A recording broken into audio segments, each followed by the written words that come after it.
അവൻ്റെ വിലയേറിയ നാമത്തിന് മഹത്വം ഉണ്ടാകട്ടെ. പ്രിയപ്പെട്ട നിങ്ങൾക്കേവർക്കും വേഗം വരുന്ന കർത്താവിൻ്റെ വിലയേറിയ നാമത്തിൽ സ്നേഹമുണ്ട്.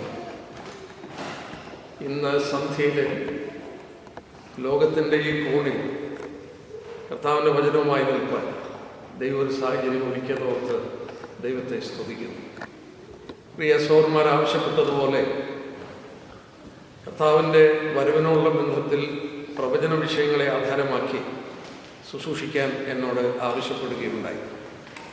ഞാൻ അതുകൊണ്ട് എനിക്ക് നൽകപ്പെട്ട സമയം ഒട്ടും ഇനിയും നഷ്ടമാക്കാതെ വിഷയത്തിലേക്ക് കടക്കുകയാണ്.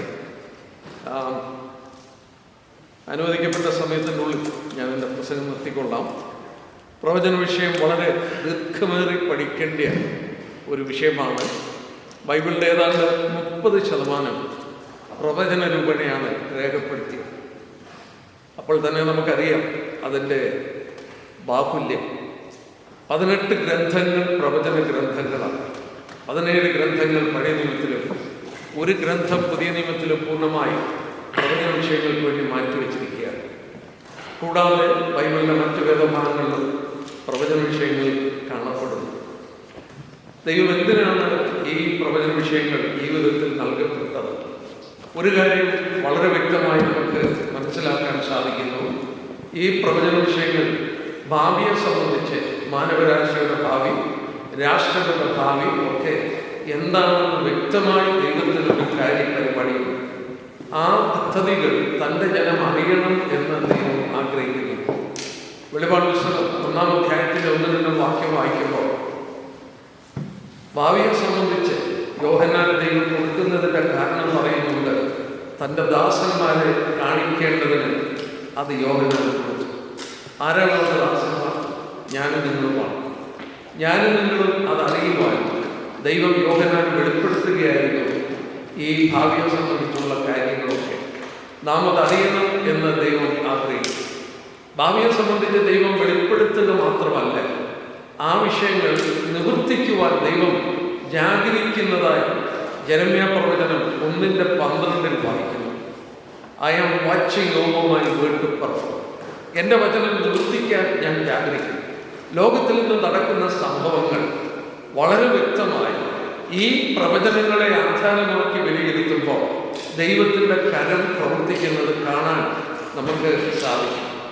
ലോകത്തിൻ്റെ എല്ലാ കോണുകളിലും നടക്കുന്ന സംഭവങ്ങൾ, പ്രത്യേകിച്ച് ഇന്ന് ഇസ്രയേൽ രാഷ്ട്രത്തോടുള്ള ബന്ധത്തിൽ മധ്യപൂർവ്വ ദേശത്തിൽ നടക്കുന്ന യുദ്ധങ്ങൾ ഏതാണ്ട് 2 വർഷമായി തുടർച്ചയായിട്ടുള്ള യുദ്ധങ്ങളാണ്. 2023 ഒക്ടോബർ 7-ാം തീയതി ഹമാസ് എന്ന് പറയുന്ന തീവ്രവാദികൾ ഇസ്രയേലിനെ ആക്രമിക്കുകയുണ്ടായി. അവിടെ തൊട്ട് യുദ്ധം ആരംഭിച്ചതാണ്. ഇസ്രയേലിൻ്റെ ചുറ്റും കിടക്കുന്ന രാജ്യങ്ങളോട് യുദ്ധം ആരംഭിച്ചു. ഇന്ന് അവർ ഇറാനുമായിട്ടുള്ള യുദ്ധത്തിൽ ഏർപ്പെട്ടിരിക്കുകയാണ്. ഇത് എങ്ങോട്ട് ചെന്ന് അവസാനിക്കുമെന്ന് പലരും ചോദിക്കുന്നുണ്ട്.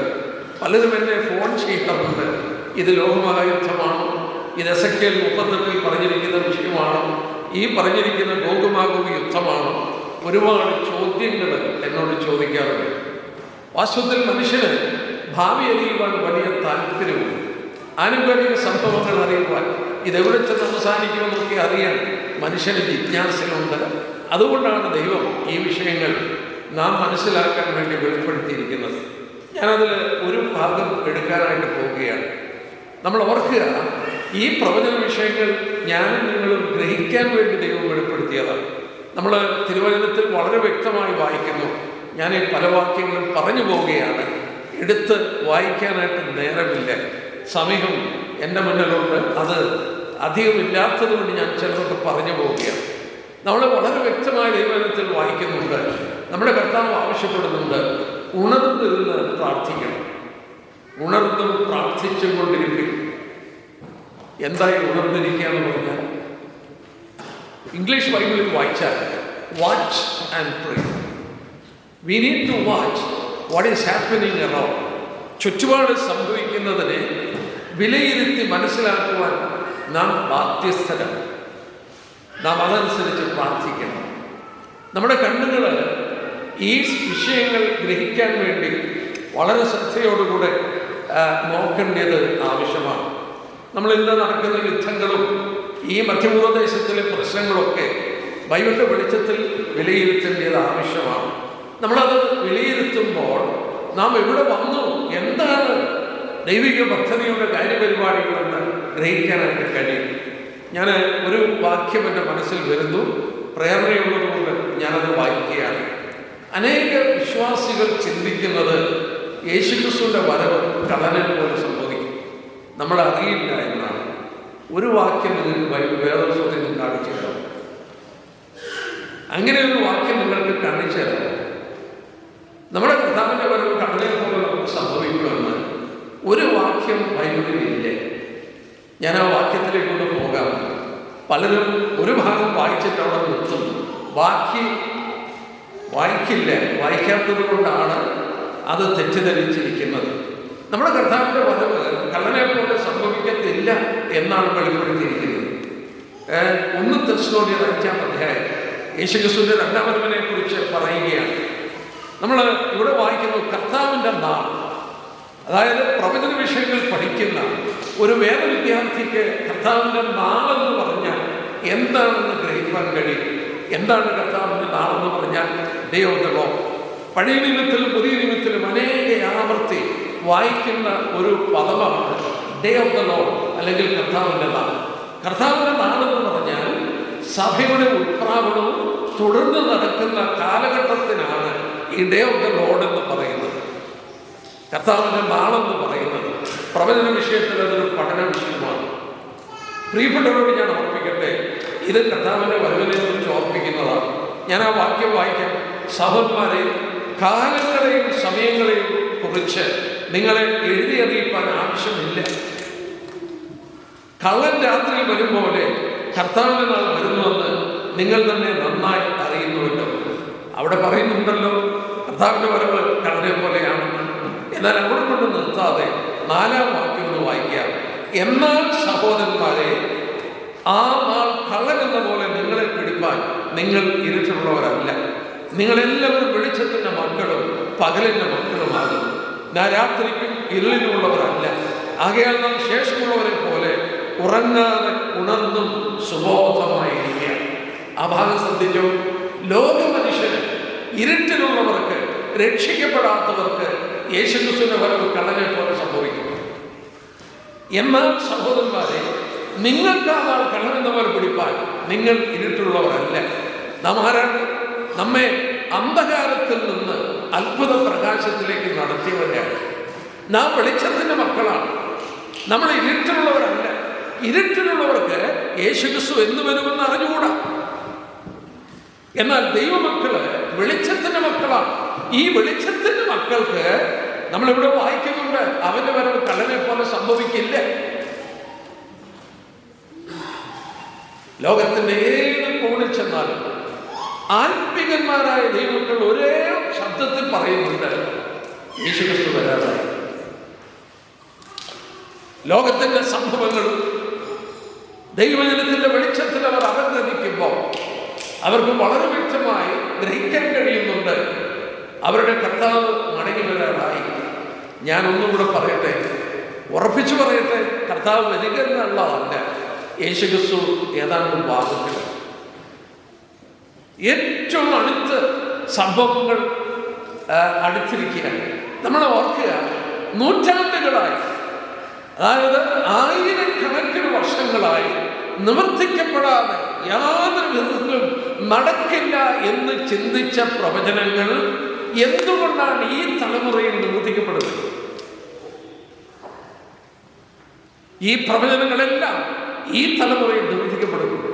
ഒരു പ്രവചനമാണെങ്കിൽ നമുക്ക് വിട്ടുകളയാം.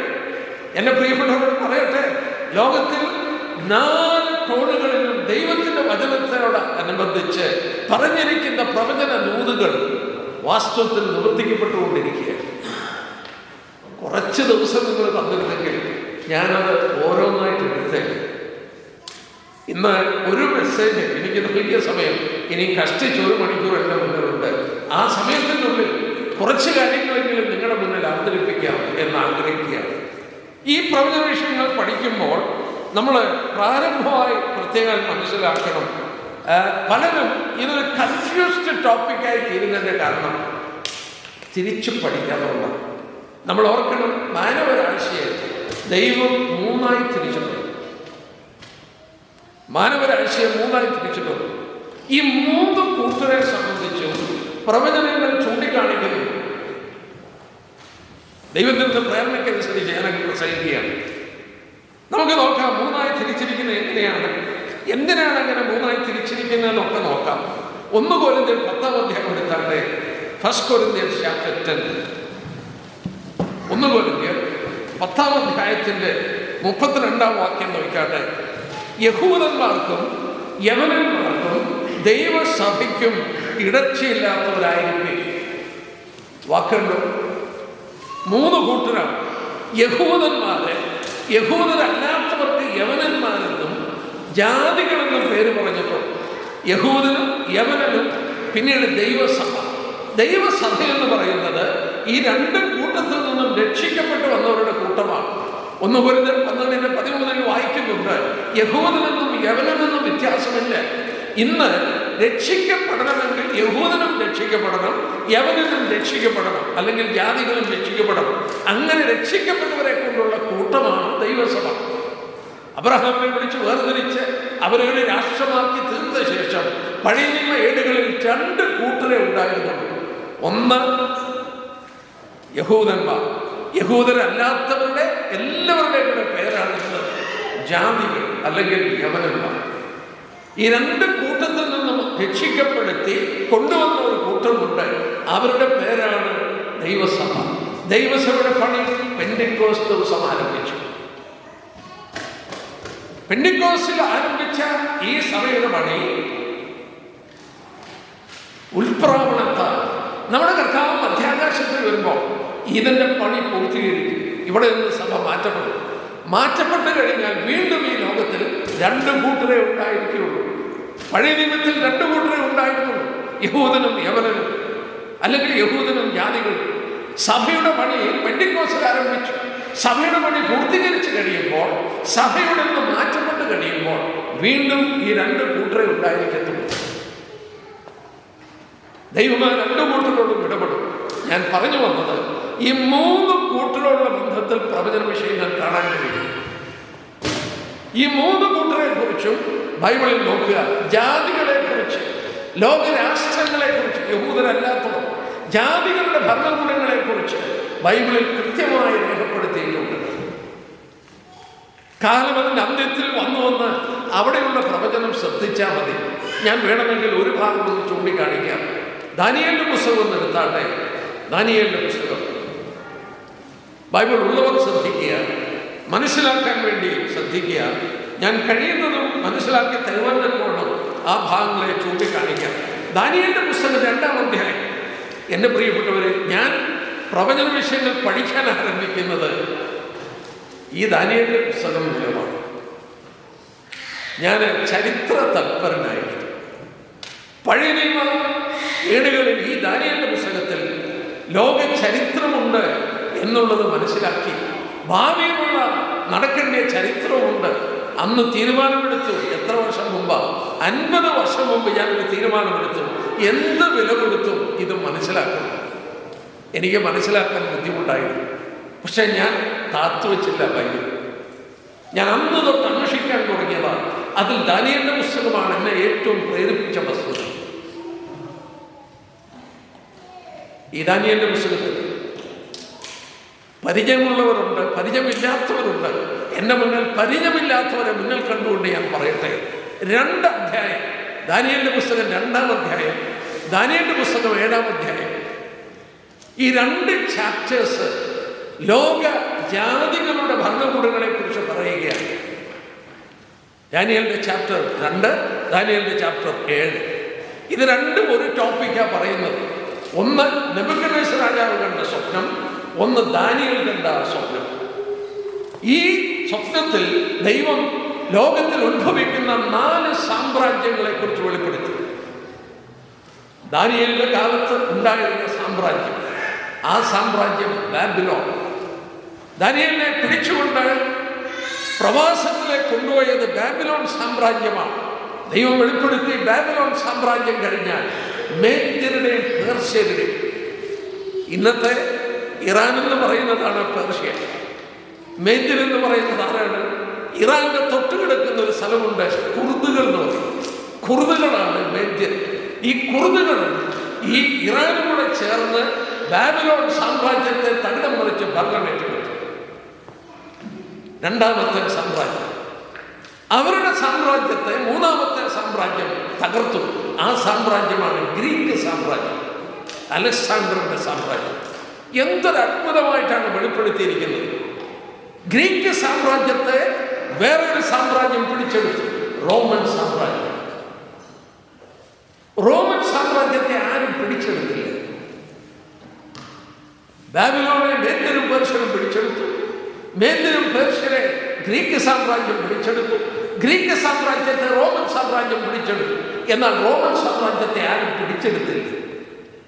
റോമൻ സാമ്രാജ്യം ചരിത്രത്തിൽ AD 475 ശിഥിലീകരിച്ചു പോയി, ഡിസന്റിഗ്രേറ്റ് പോയി. ഇന്ന് യൂറോപ്പിൽ കാണുന്ന രാജ്യങ്ങളൊക്കെ ഏതാണ്? യൂറോപ്പിൽ കാണുന്ന രാജ്യങ്ങൾ പുരാതന റോമൻ സാമ്രാജ്യത്തിൽ നിന്ന് ശിഥിലീകരിക്കപ്പെട്ടിട്ടുണ്ടായ രാജ്യങ്ങളാണ്. എന്നാൽ വേദപുസ്തകം അവിടെ കൊണ്ട് നിർത്തുകയല്ല. ഈ പുസ്തകത്തിൽ രേഖപ്പെടുത്തി വെച്ചു. 2-ാം അധ്യായത്തിലും 7-ാം അധ്യായത്തിലും 8-ാം അധ്യായത്തിലും 9-ാം അധ്യായത്തിലൊക്കെ രേഖപ്പെടുത്തി വെച്ചു. ജാതികളുടെ ഭരണത്തിന്റെ അവസാനത്തിൽ പുരാതന റോമൻ സാമ്രാജ്യം വീണ്ടും ഒന്നിക്കും. അവർ 10 രാജ്യങ്ങളുടെ ഒരു സംഘടനയായി. ഇനി ഞാനൊരു വാക്യം വായിക്കാം. 2-ാം അധ്യായം നോക്കട്ടെ.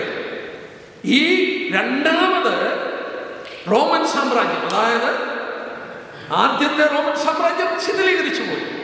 അവർ രണ്ടാമത് ചരിത്രത്തിൽ ഒന്നിക്കും. അത് 10 രാജ്യങ്ങളായിരിക്കും.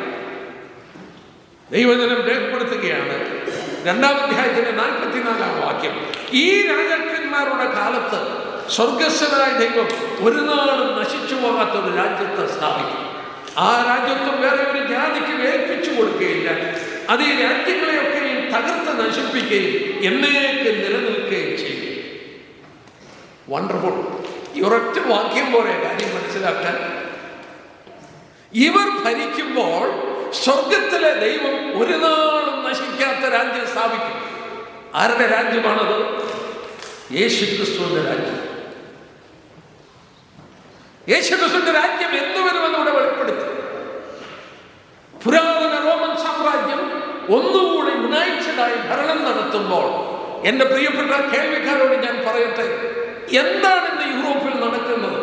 നിങ്ങൾക്കറിയാം, യൂറോപ്പ് യുണൈറ്റ് ചെയ്യുകയാണ്. യൂറോപ്പ് ആണ് 2 ലോകമഹായുദ്ധം നടത്തിയത്. 2 ലോകമഹായുദ്ധം ലോകത്തിൽ ആഗോളമുണ്ടായെങ്കിലും 2 ലോകമഹായുദ്ധം യൂറോപ്പിലാണ് ഫൈറ്റ് ചെയ്തത്. എവിടെയായിരുന്നു നാശം? യൂറോപ്പിലായിരുന്നു. യൂറോപ്പാണ് തകർന്ന് തരിപ്പണമായത്. യൂറോപ്പ് അന്യോന്യം വിശ്വസിച്ചില്ല. യൂറോപ്പ് ഒരിക്കലും അങ്ങോട്ടും ഇങ്ങോട്ടും അവരെ ഒന്നിക്കുവാനായിട്ട് അനുവദിച്ചില്ല. പലരും ശ്രമിച്ചു നോക്കി. ഹിറ്റ്ലർ നോക്കി, നെപ്പോളിയൻ നോക്കി, ചാൾമേൻ നോക്കി, അനേക നേതൃത്വം യൂറോപ്പിനെ വീണ്ടും ഒന്നിക്കാൻ നോക്കി.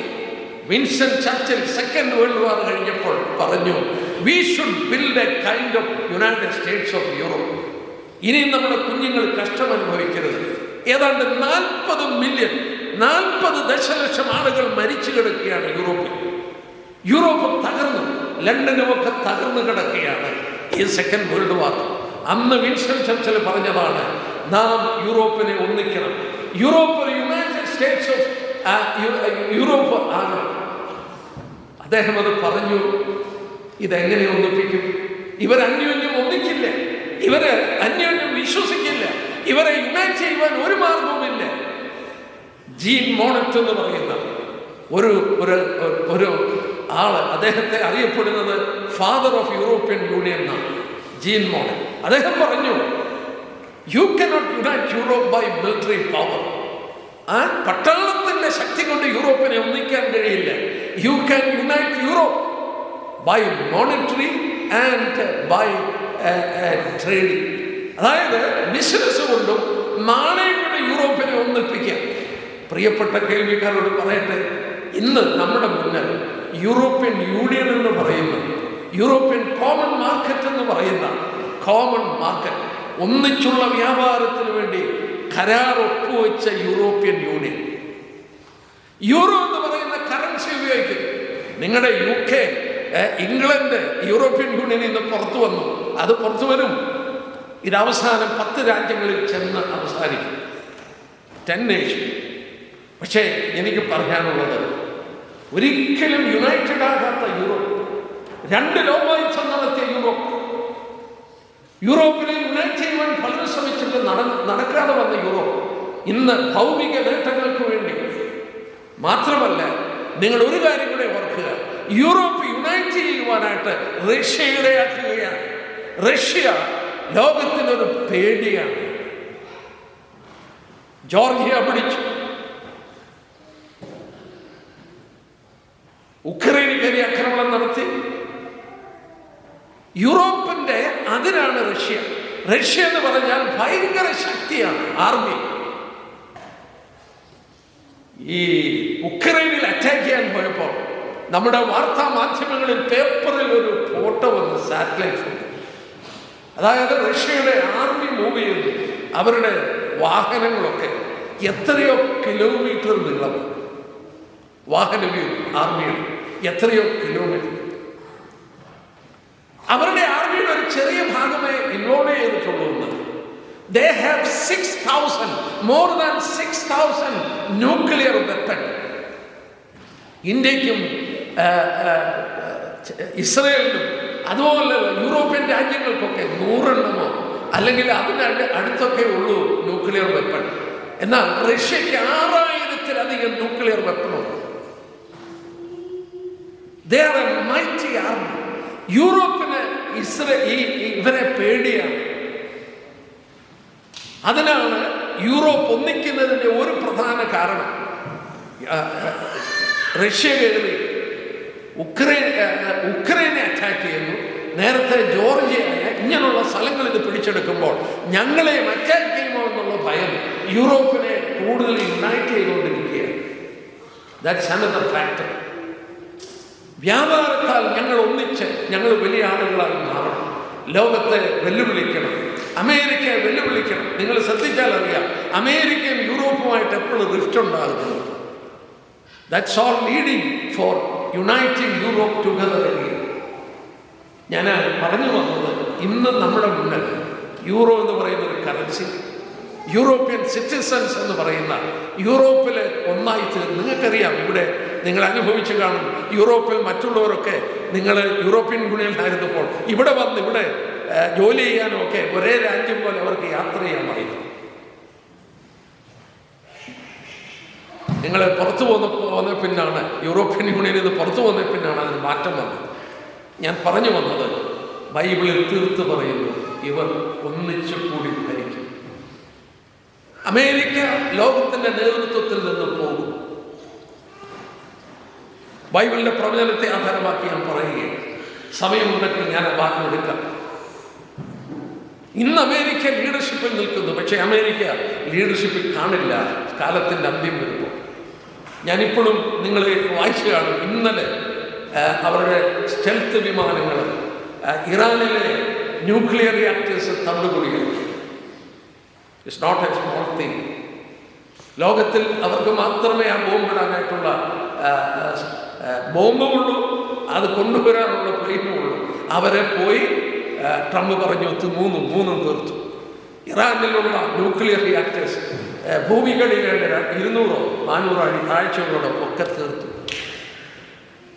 പക്ഷേ അമേരിക്ക ലീഡർഷിപ്പിൽ നിന്ന് പോകും.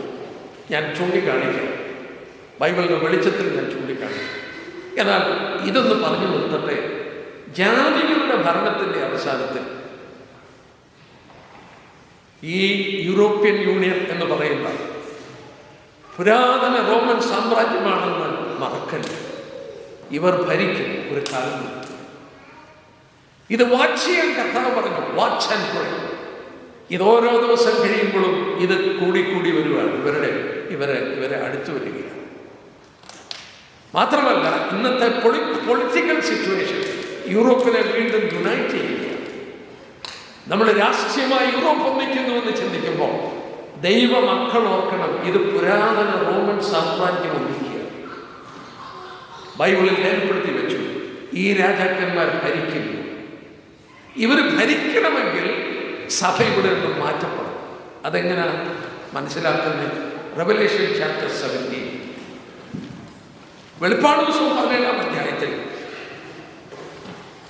15-ാം അധ്യായത്തിൽ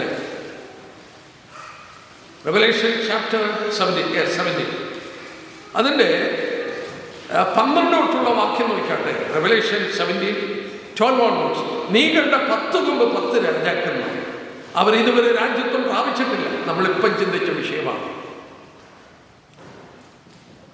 മൃഗത്തോടൊത്ത്, മൃഗമെന്ന് പറയുന്നത് അന്തിക്രിസ്തുവിനെ കുറിച്ചാണ്.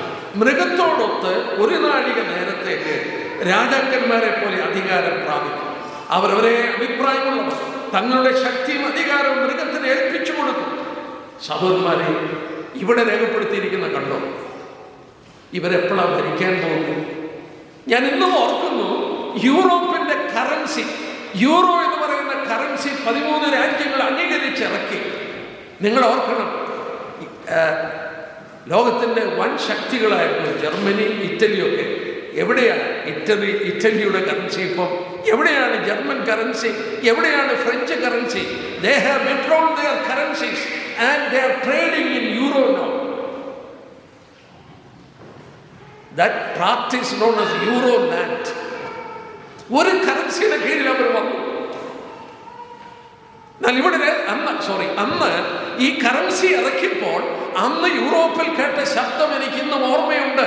അവർ next stage is political unity. ഞങ്ങളുടെ അടുത്ത സ്റ്റെപ്പ് എന്ന് പറഞ്ഞാൽ രാഷ്ട്രീയ ഐക്യമാണ്. ഇത് ഞാൻ വായിച്ചപ്പോൾ പെട്ടെന്ന് എൻ്റെ മൈൻഡ് ഈ വാക്യത്തിൽ പോയി. എന്തോ ഈ വാക്യത്തിൽ പറയുന്നത്? They are looking for political unity. അവർ രാഷ്ട്രീയ ഐക്യമാണ് നോക്കുന്നത്. ബൈബിളിൽ തീർത്ത് പറയുന്നു, മൃഗത്തോടൊത്തൊരു നാഴിക നേരം, അന്തിക്രിസ്തുവിനോടുകൂടെ മാത്രമേ അവർക്ക് ഈ പൊളിറ്റിക്കൽ യൂണിറ്റി കിട്ടുകയുള്ളൂ. അന്തിക്രിസ്തു വെളിപ്പെടണമെങ്കിൽ എപ്പോഴാണ്? സഭ മാറ്റപ്പെടും. തെസ്സലോനിക്ക ലേഖനത്തിൽ വായിക്കുന്നു, തടുക്കുന്നവർ വഴി നിന്ന് മാറണം, അപ്പോൾ അത് മൂർത്തി വെളിപ്പെട്ടു വരും.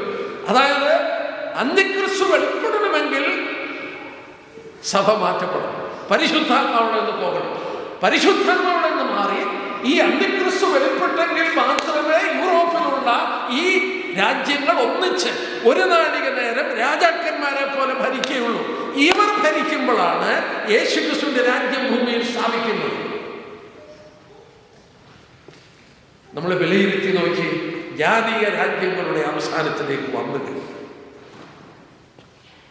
വെളിപ്പെടുത്തിയ ബാബിലോൺ കഴിഞ്ഞു, മേദ്യ പാർശ്വത കഴിഞ്ഞു, ഗ്രീക്ക് സാമ്രാജ്യം കഴിഞ്ഞു, റോമൻ സാമ്രാജ്യം കഴിഞ്ഞു.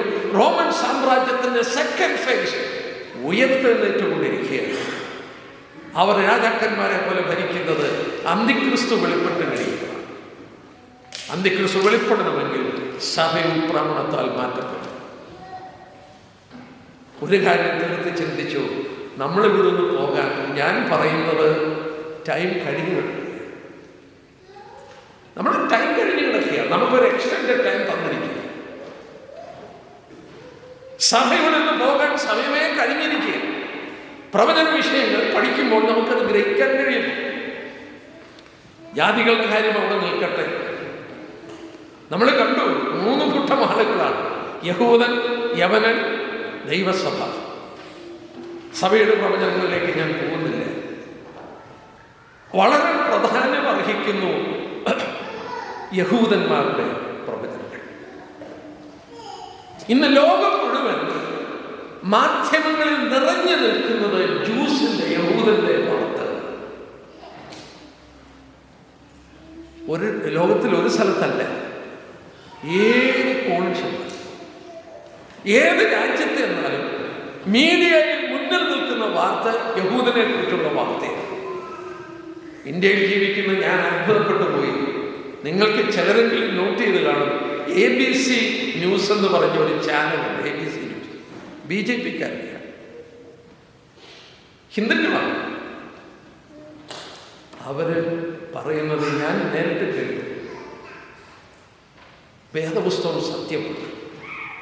ബൈബിള് സത്യമാണ്. അതുകൊണ്ടാണ് അതിന്